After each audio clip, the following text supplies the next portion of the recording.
NEET विवाद पर supreme court में सुनवाई। एनटीए ने कहा ग्रेस मार्क्स वाले 1563 छात्रों की दोबारा होगी परीक्षा, ग्रेस मार्क्स होंगे रद्द। 23 जून को होगा 1563 छात्रों का दोबारा एग्जाम। 30 जून से पहले आएंगे नतीजे। जो छात्र परीक्षा नहीं देंगे उनके ग्रेस मार्क्स हटेंगे। सुप्रीम कोर्ट में एनटीए ने मानी अपनी गलती। कहा ग्रेस मार्क्स का नहीं था प्रावधान, लेकिन स्टूडेंट्स पूरे एग्जाम को दोबारा कराने की कर रहे हैं मांग। नीट परीक्षा में पेपर लीक के कोई सबूत नहीं। केंद्रीय शिक्षा मंत्री धर्मेंद्र प्रधान का बयान। शिक्षा मंत्री धर्मेंद्र प्रधान ने कहा सुप्रीम कोर्ट का फैसला मानेंगे, किसी भी छात्र को नहीं होने देंगे नुकसान। नीट परीक्षा रिजल्ट को लेकर सियासत भी तेज। कांग्रेस अध्यक्ष मल्लिकार्जुन खड़गे बोले नीट एग्जाम में धांधली हुई, 24 लाख स्टूडेंट्स का भविष्य दांव पर। मल्लिकार्जुन खड़गे ने दोषियों को कड़ी से कड़ी सजा देने की मांग की। कहा पैसे दो पेपर लो का खेल खेला जा रहा है। छात्रों के भविष्य पर राजनीति करना कांग्रेस की पुरानी आदत है। मोदी सरकार का पलटवार। जम्मू कश्मीर में हुए आतंकी हमलों के बाद एक्शन में पीएम मोदी, एनएसए अजीत डोभाल समेत दूसरे अधिकारियों संग बैठक की। पीएम मोदी ने गृह मंत्री अमित शाह से भी की बात। जम्मू कश्मीर में सुरक्षा बलों की तैनाती और आतंक विरोधी अभियानों पर की चर्चा। पीएम मोदी ने एलजी मनोज सिन्हा से भी की बात। जम्मू कश्मीर की स्थिति पर लिया अपडेट। एलजी ने स्थानीय प्रशासन द्वारा किए जा रहे प्रयासों को साझा किया। डोडा के गंदोह में सुरक्षा बलों ने चलाया तलाशी अभियान। कल आतंकियों से मुठभेड़ में पुलिस जवान घायल हुआ था। जम्मू कश्मीर के डीजीपी ने दी चेतावनी। कहा आतंकियों की मदद करने वालों पर होगी कड़ी कार्रवाई। प्रधानमंत्री मोदी इटली के लिए रवाना। G7 समिट में लेंगे हिस्सा। अजीत डोभाल तीसरी बार देश के एनएसए नियुक्त। पीएम मोदी के कार्यकाल के अंत तक रहेगी नियुक्ति।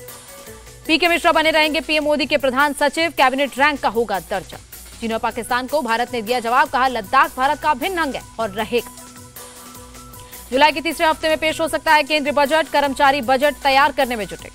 राजनाथ सिंह ने फिर संभाला रक्षा मंत्री का कार्यभार। कहा डिफेंस सेक्टर में भारत को आत्मनिर्भर बनाने की दिशा में कर रहे हैं काम। हवाई किराए में कमी करना मेरी प्राथमिकता। Civil aviation minister Ram Mohan Naidu का बयान।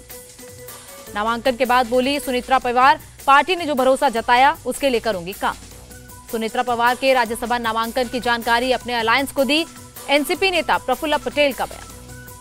पेमा खांडू ने अरुणाचल प्रदेश के सीएम और चौना मीन ने डिप्टी सीएम पद की ली शपथ। अरुणाचल प्रदेश के सीएम पेमा खांडू का बयान। 100 दिन में शिक्षा, युवा सशक्तिकरण और कृषि पर होगा फोकस।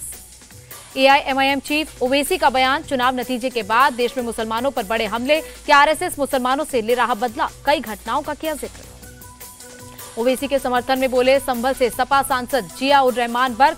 मुसलमानों पर हमले की जांच करे सरकार। बीजेपी नेता पंडित सुनील भराला ने साधा निशाना। कहा अजदुद्दीन ओवैसी मुसलमानों में भ्रम फैला रहे हैं। ओवैसी पर कानूनी कार्रवाई होनी चाहिए, वो देश की अस्मिता के लिए खतरा पैदा कर रहे हैं। सुनील भराला की मांग। बंगाल में पोस्ट पोल वायलेंस के 200 पीड़ितों को लेकर गवर्नर हाउस पहुंचे बीजेपी नेता शुभेंदु अधिकारी। पुलिस ने बाहर ही रोका। झारखंड के पूर्व सीएम हेमंत सोरेन की जमानत याचिका पर हुई सुनवाई। हाईकोर्ट ने फैसला सुरक्षित रखा। दिल्ली में जल संकट पर एक्शन में मंत्री आतिशी। अक्षरधाम के पास वाटर डिस्ट्रीब्यूशन नेटवर्क का लिया जायजा। नागपुर में बारूद फैक्ट्री में ब्लास्ट, 6 लोगों की मौत, 10 लोग घायल। बंगाल के बारानगर में बीजेपी कार्यकर्ता और दिव्यांग क्रिकेटर कमल सरकार की हुई पिटाई। टीएमसी कार्यकर्ताओं पर लगाया आरोप। उत्तराखंड के सीएम पुष्कर सिंह धामी का बयान। जाम की समस्या खत्म करने के लिए डामटा से आगे की सड़क चौड़ी करनी होगी। हमारी प्राथमिकता है 4 धाम यात्रा सुचारू रूप से चले। सड़क चौड़ीकरण के लिए केंद्र से करूंगा बात, सीएम धामी का बयान। हरियाणा के पंचकुला में बीजेपी कार्यकर्ताओं की बैठक। सीएम सैनी ने चुनावी रणनीतियों पर की चर्चा।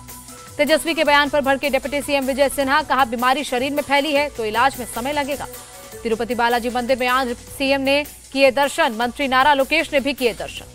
बारामूला के राफियाबाद में पलटी मिनी बस, 11 लोग हुए घायल। नोएडा साइबर क्राइम टीम का एक्शन। ट्रेडिंग में मुनाफा दिखाकर ठगने वाले 2 गिरफ्तार। 9 करोड़ की ठगी में शामिल थे। गुजरात के गांधीनगर में 15 लाख से ज्यादा के नकली नोट बरामद। 3 आरोपियों को गिरफ्तार किया। दिल्ली के चांदनी चौक के मारवाड़ी कटरा इलाके में लगी आग। दूर तक दिखाई दी आग के लपटें। पश्चिम बंगाल के सिलीगुड़ी में बाढ़, बारिश से हालात खराब। तिस्ता बाजार, गेल खोला इलाके में भरा पानी, कई घरों को नुकसान। उधमपुर के कालदी वन क्षेत्र में 4 दिन से भड़क रहे हैं शोले। आग बुझाने की कोशिश जारी। कानपुर में तेज गर्मी और हीटवेव से लोग परेशान। बारिश के लिए प्रार्थना कर रहे हैं किसान। सिक्किम में भारी बारिश से लैंडस्लाइड। नॉर्थ सिक्किम में बारिश से कई घरों और सड़क को पहुंचा नुकसान। कुवैत के विदेश मंत्री ने दिया भरोसा। बहुमंजिला इमारत अग्निकांड की होगी जांच। पीड़ित भारतीयों की हर संभव मदद की जाएगी। कुवैत के विदेश मंत्री से मिले भारत के विदेश राज्य मंत्री। मेडिकल असिस्टेंस, शव को भारत लाने और घटना की जांच पर हुई बात। शेयर बाजार ने फिर तोड़ा रिकॉर्ड। सेंसेक्स 204 अंक बढ़कर 76,810.90 पर हुआ बंद।